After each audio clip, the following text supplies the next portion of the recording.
대림절 둘째 주일을 맞는 교우 여러분 모두에게 하나님의 은혜와 평강이 함께 하시길 바랍니다. 저는 오늘 평소와 조금 다른 설교를 할 것이고 거의 읽는 방식으로 하겠습니다. 미국 종교사를 전공으로 박사 과정을 지내고 있을 때 역사를 왜 공부하는지에 대해 지도 교수님과 이야기를 나눈 적이 있었습니다. 왜 하필 역사가가 되었느냐는 제 질문에 교수님은 역사는 나를 겸손하게 한다라고 답해 주셨습니다. 그 말이 지금까지 제 마음에 남아 있습니다. 그래서일까요? 어떤 사건을 보거나 직접 겪을 때 역사는 이 순간을 어떻게 기록할까 묻는 버릇이 생겼습니다. 그리고 그 질문은 언제나 저를 겸손하게 도와주고 깨어있게 도와줍니다. 지난 12월 3일 한국 시간으로 오후 10시 30분 윤석열 대통령이 비상계엄을 선포했습니다. 종북과 반국가 세력을 척결하고 자유 대한민국을 수호하겠다고 밝혔지만 대한민국 헌법 제77조에 명시된 비상계엄 선포 조건을 전혀 지키지 않은 명백한 위헌 행위였습니다. 우리 시대에 다시 계엄이 선포되고 무장한 군인들이 국회를 점거하는 일이 일어나리라고는 상상하지 못했으나 믿을 수 없는 그 일이 우리 눈앞의 현실로 일어났습니다.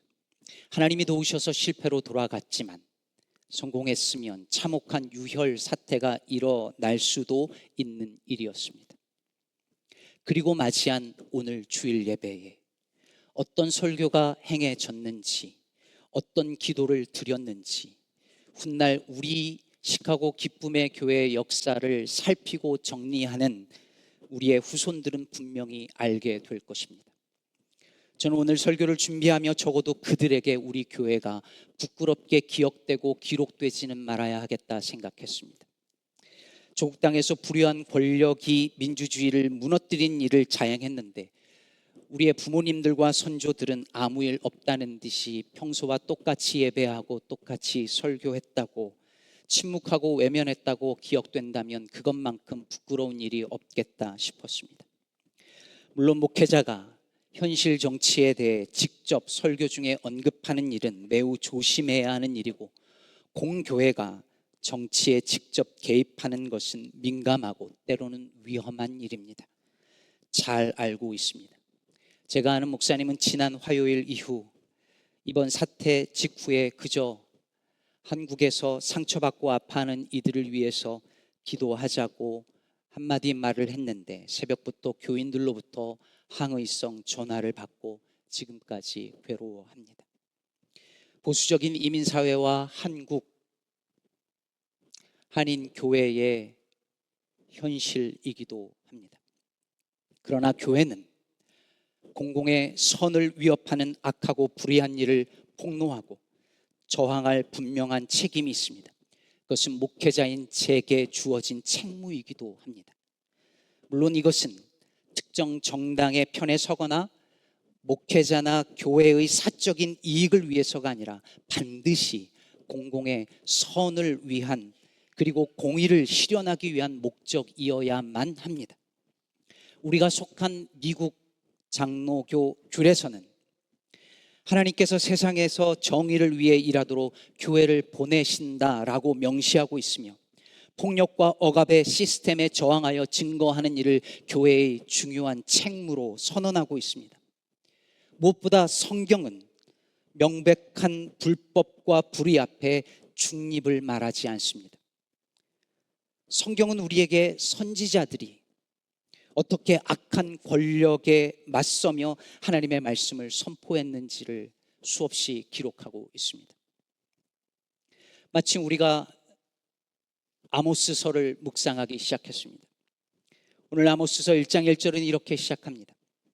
유다 왕 우시아의 시대, 곧 이스라엘 왕 요아스의 아들 여로보암의 시대, 지진전 2년에 두구와 목자 중 아모스가 이스라엘에 대하여 이상으로 받은 말씀이라.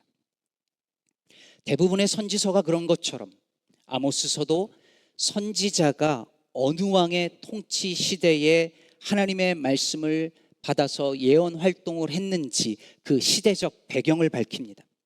남유다에서는 우시야 왕이 통치하고 있었고 북이스라엘에서는 여로보암 2세가 통치하던 바로 그 시기에 아모스 선지자가 하나님의 말씀을 받아 활동했다고 밝힙니다.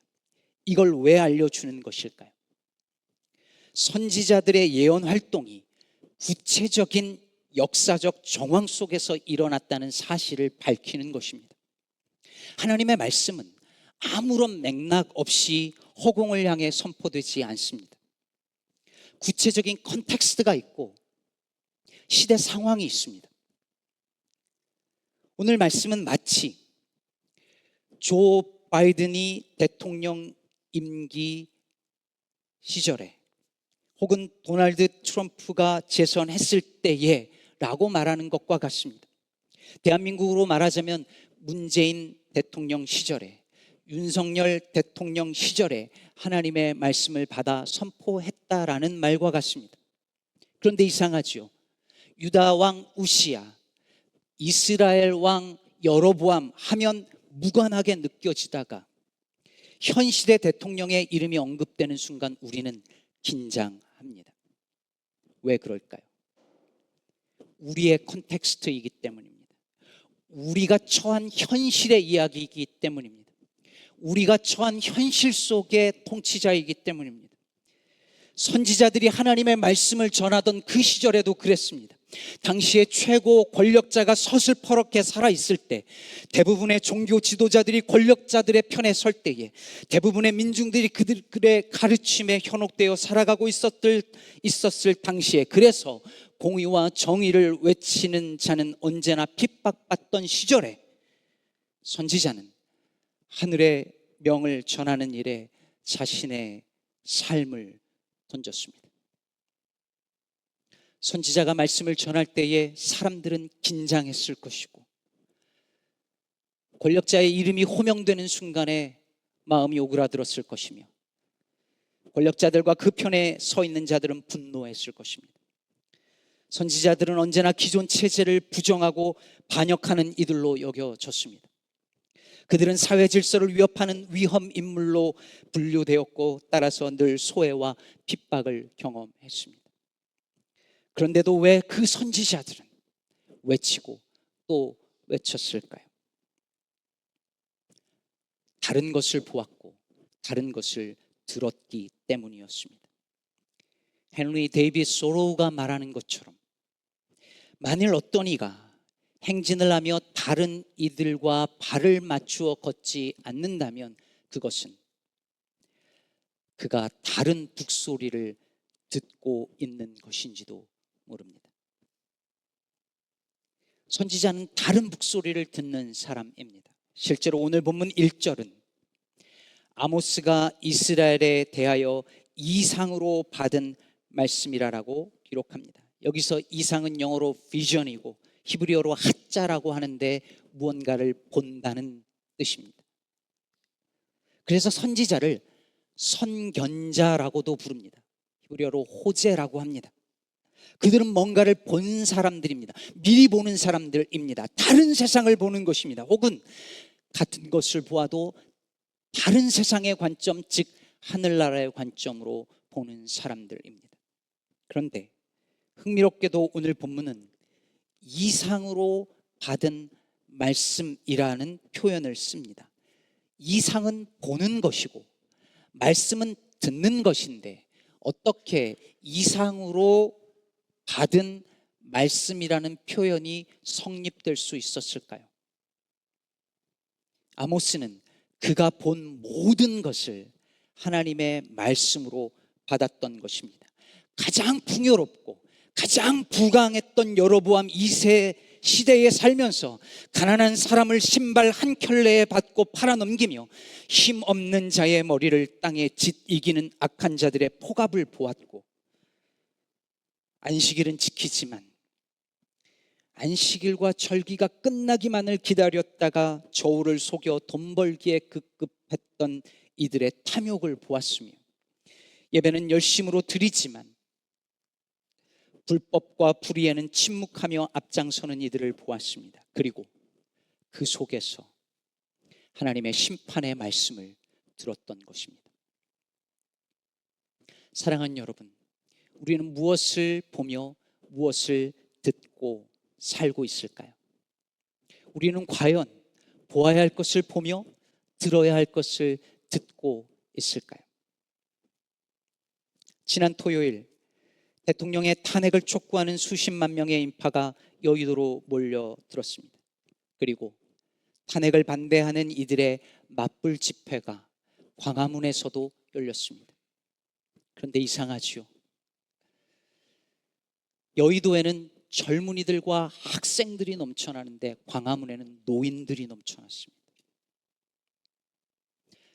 그리고 그 노인분들은 할렐루야와 아멘을 외쳤습니다. 왜 이런 현상이 일어나는 것일까요? 여의도에 모인 시민들이 탄핵을 촉구하며 시위 문화가 바뀌어서 흥겹게 노래하고 그렇게 자신의 발언을 하던 그 중에 한 시민이 무대에 올라왔습니다. 사회자가 불러서 무대에 섰습니다. 어디 사는 누구냐고 물으니까 천주교인입니다라고 대답을 했습니다. 그러자 사람들이 환호합니다. 그분이 이어서 이렇게 말했습니다. 종교를 떠나서 하늘 무서운 줄 아는 사람은 그러지 않습니다. 그러더니 노래를 부르는데, 노래 한마디 하겠습니다 하고 노래를 부르는데 아빌라의 테레사가 쓴 글에 곡을 붙인 아무것도 너를 이라는 성가를 불렀습니다. 시위가를 부른 것도 아니고 민중가요를 부른 것도 아니라 성가를 불렀습니다. 아무것도 너를 슬프게 하지 말며 아무것도 너를 혼란케 하지 말지니 모든 것은 다 지나가는 것, 다 지나가는 것. 오 하느님은 불변하시니 인내함이 다 이기느니라. 하느님을 소유한 사람은 모든 것을 소유한 것이니 하느님만으로 만족하도다.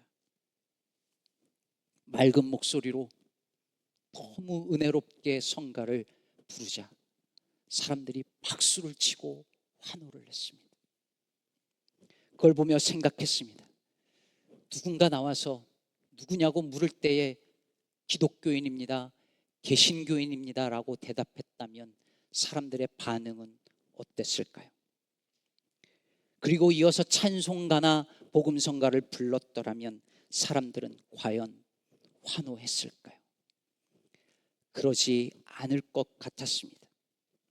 현 대통령이 주술과 미신에 빠진 사람이든 말든 힘껏 머리에 안수해 주며 축복해 준 이들이 이름만 대면 다 알만한 한국교회 목사들이고 교인들이었다는 사실을 세상이 다 알기 때문입니다.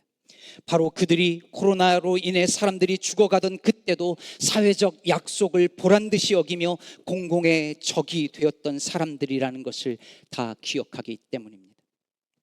오늘날 한국 사회에서 개신교회는 가장 분별력이 없는 집단으로 여겨지고 있습니다. 보아야 할 것을 못 보고 들어야 할 것을 못 듣는 사람들입니다. 귀를 가리고 눈을 막습니다. 외쳐야 할 때 침묵하고 침묵해야 할 때 외칩니다. 이것이 오늘날 한국 교회의 현실입니다. 그러나 아무리 암울한 시대라 할지라도 하나님은 언제나 바알에게 무릎 꿇지 않은 선지자들을 남겨두셨습니다. 이상으로 받은 말씀을 전할 선견자들과 예언자들이 오늘도 있습니다. 지금 이 순간에도 자신의 자리를 걸고 양심에 부끄럽지 않은 말씀을 전하려고 두렵고 떨리는 마음으로 단에 서는 목회자들이 있고, 불의한 현실에 굴복하지 않겠다고 거리로 나가 기도하는 마음으로 외치는 우리의 형제와 자매들이 있습니다. 이미 깨어있는 많은 목회자들과 기독교인들이 시국선언에 나섰고, 우리 미국 장로교단도 성명서를 냈고 한국의 민주주의가 바르게 세워질 수 있도록 촉구하며 함께 기도하는 중입니다. 저는 이런 이들에게서 여전한 희망을 봅니다. 오늘 본문 1절은 아모스가 여로보암 시대 지진 전 2년의 말씀을 받았다고 말합니다. 이 지진은 스가랴서에도 언급된 것으로 보아서 아마도 이 당시 사람들에게 강하게 각인된 사건이었을 것입니다. 사실 지진은 성경에서 하나님께서 심판하시는 그 여호와의 날에 일어날 현상 중에 하나로 종종 소개됩니다. 실제로 아모스서에서는 지진을 연상시키는 표현이 자주 등장하면서 하나님께서 이스라엘을 뒤엎으시고 온 땅이 강에 넘침같이 솟아오를 것이라고 예언합니다. 따라서 여기서 지진 전 2년이라는 말은 단순히 지진이 일어나기 2년 전이라는 시기를 설명하는 데서 그치는 것이 아니라 이스라엘을 뒤엎으시는 하나님의 심판이 임박해 왔다라고 하는 사실을 표현하는 메시지이기도 합니다. 그런데 선견자는 그것을 미리 보는 것입니다. 소돔과 고모라가 뒤집어지듯이 이스라엘이 뒤집어지는 그 지각 변동이 일어나는 것을 미리 경험합니다. 불의한 권력이 무너지고 악한 자들의 동맹이 끊어지고 그들이 의지했던 모든 것이 파괴되는 날, 그 엄청난 굉음을 선지자는 미리 듣습니다. 그뿐이 아닙니다. 1장 2절을 보면 그가 이르되 여호와께서 시온산에서부터 부르짖으시며 예루살렘에서부터 소리를 내시며 목자의 초장이 마르고 갈멜산 꼭대기가 마르리로다 말씀합니다. 선지자는 하나님을 마치 모욕하는 사자처럼 묘사하고 있습니다. 세밀한 음성으로 조용히 다가가 다정다감하게 말씀하시는 하나님이 아니라 아모스의 하나님은 사자처럼 쩌렁쩌렁 포효하는 하나님입니다. 목자와 양떼가 공포로 두려워 떨 만큼 강력한 사자의 으르렁 소리를 내시는 하나님이십니다. 사랑하는 성도 여러분, 성도는 불의한 현실 속에서 지진의 굉음을 미리 듣는 사람들입니다. 정의를 뒤엎어버리는 권력자들을 뒤엎으시는 하나님의 손을 보는 사람들이며 공의롭지 못한 판결을 뒤집으시는 그리고 심판하시는 하나님의 주상 같은 음성을 듣는 사람들입니다. 자신의 국민을 향해 총구를 겨누는 권력자들을 향해 국민의 안위보다 자신의 안위를 먼저 생각하여 제 살 길만 찾는 정치꾼들을 향해 하나님이 보내실 지진과 지각 변동을 미리 보고 선포하는 사람들입니다. 그것이 오늘날 교회에 주어진 선지자적 사명이라 저는 믿습니다. 대만 출신의 신학자 C.S. 송이 쓴 맹부인의 눈물이라는 민담이 있습니다. 진시 황제가 북쪽의 훈족을 막기 위해서 만리장성을 쌓기 시작하는데 성벽이 잘 쌓아지지 않고 자꾸 무너지는 것입니다.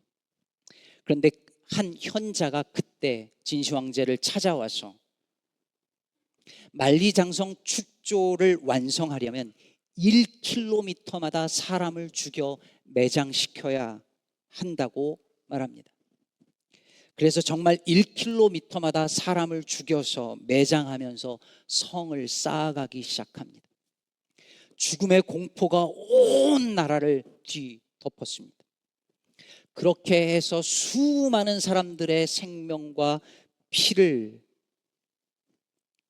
가지고 성이 완성되어져 갈 즈음에 또 한 사람이 나타나서 많은 일만을 뜻함으로 만시성을 가진 사람을 마지막으로 죽여 매장하면 성이 무너지지 않을 것이라고 말합니다. 이로 인해서 잡혀온 사람이 이제 막 결혼식을 올렸던 만시성을 가진 신랑이었습니다. 그렇게 맹부인의 남편은 끌려가 매장당합니다. 맹부인은 남편의 시신을 찾기 위해 산을 넘고 강을 건너 성에 도착했지만 그 거대한 성벽 속에서 남편을 찾을 수 없었습니다. 할 수 있는 것은 그 앞에서 처절한 피눈물을 흘리며 울부짖는 일밖에 없었습니다. 그런데 그 울음이 성벽을 감동시켰고 만리장성이 무너져 내리며 그 속에서 만시의 유골이 맹씨 부인 앞으로 흩어져 내립니다.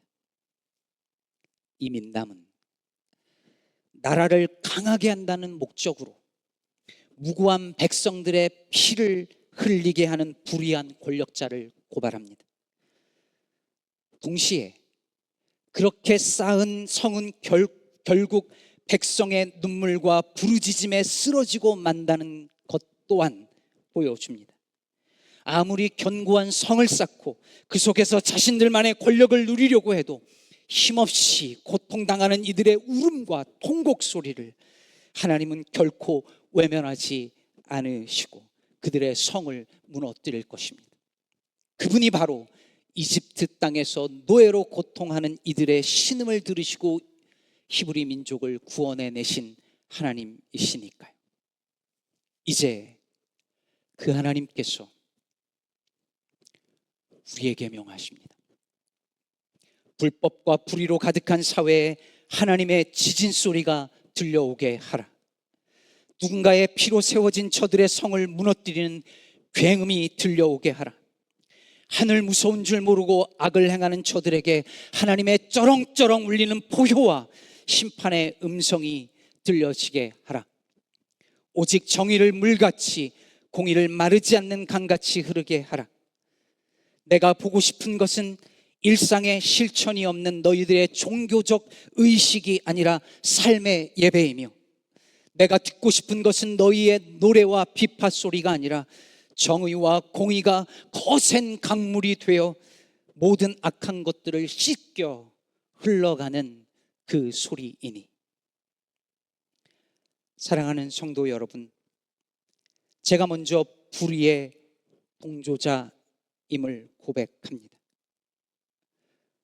어느덧 사람의 눈치를 보며 자기 검열에 익숙해지고 편안한 자리에 안주하려 했으며 보고도 못 본 척했습니다. 한국교회는 하나님과 역사 앞에 옷을 찢고 참회해야 합니다. 선지자의 사명을 저버리고 이웃의 아픔과 눈물과 고통에 외면하고 교회됨을 스스로 포기한 죄를 자백해야 합니다. 세상의 괴물은 우리 안에 괴물이 겉으로 드러난 결과의 다름 아닙니다. 이제 저기 지진 소리가 들립니다. 그날이 옵니다. 예수께서 심판주로 오셔서 마침내 이 땅에 온전한 정의와 평화를 이루실 그날이 옵니다. 그날을 기다리며 미리 그날을 살아내는 우리 모두가 되기를 간절히 축원합니다.